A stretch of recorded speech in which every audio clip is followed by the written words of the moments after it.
আপোনালোকে এই গানটো শুনিছেনে?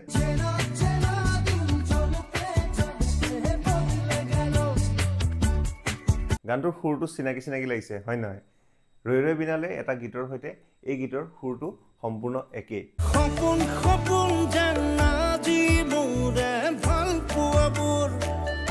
বহুতে হয়তো ভাবিব পাৰে যে এই বেংগলী গানৰ সুৰটো জুবিন দাই ৰৈ ৰৈ বিনালে চিনেমাখনৰ গানটোত কিয় ব্যৱহাৰ কৰিলে, কিন্তু মই আপোনালোকক কৈ দিওঁ এই চেনা চেনা গানটো এখন বেংগলী চিনেমাৰ গান, যিখন চিনেমাত সংগীত পৰিচালনা কৰিছিল জুবিন গাৰ্গে।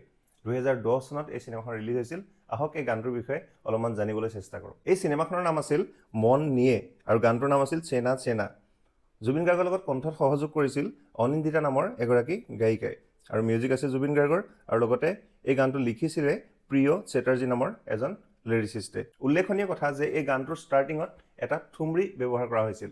ৰংগী সাৰি গুলাবী চুনৰিয়া ৰে।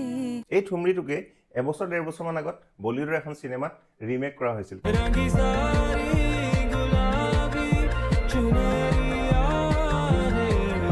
কিন্তু আপোনালোকে জুবিন গাৰ্গৰ সংগীত পৰিচালনাৰ লেভেল আৰু কম্পজিশ্যন চাওক যে সেই 2010 চনতে এই ঠুমৰিটো জুবিন গাৰ্গে ব্যৱহাৰ কৰিছিল এই বেংগলী গানটোৰ ষ্টাৰ্টিঙত। ঠুমৰি মানে বেছিকেলি এইটো এটা ফ'ক ছং হয়, যিটো শোভা গুৰুটু নামৰ এগৰাকী গায়িকাই বহুত আগতে ৰেকৰ্ড কৰি থৈছিল, আৰু সেই গানটোকে জুবিন গাৰ্গে আনি এই গানটোত ব্যৱহাৰ কৰিছিল। জুবিন দাৰ 38,000 গানৰ ভিতৰত আমি হয়তো কেইহাজাৰমান গানহে শুনিছোঁ। গতিকে এনেকুৱা বহুত গান আছে যিবিলাক গানৰ কথা আমি নাজানো বা ক'ৰবাত লুকাই থাকে, আৰু এনেকৈ এই চেনা চেনা গানটো মোৰ মানে চকুৰ আগত আহিল আৰু ভাবিলোঁ আপোনালোকে যদি গম নাপায় কথাটো মই জনাই দিওঁ। আপোনালোকে কথাটো জানিছিলে নাই একবাৰ কমেণ্ট কৰি জনাব।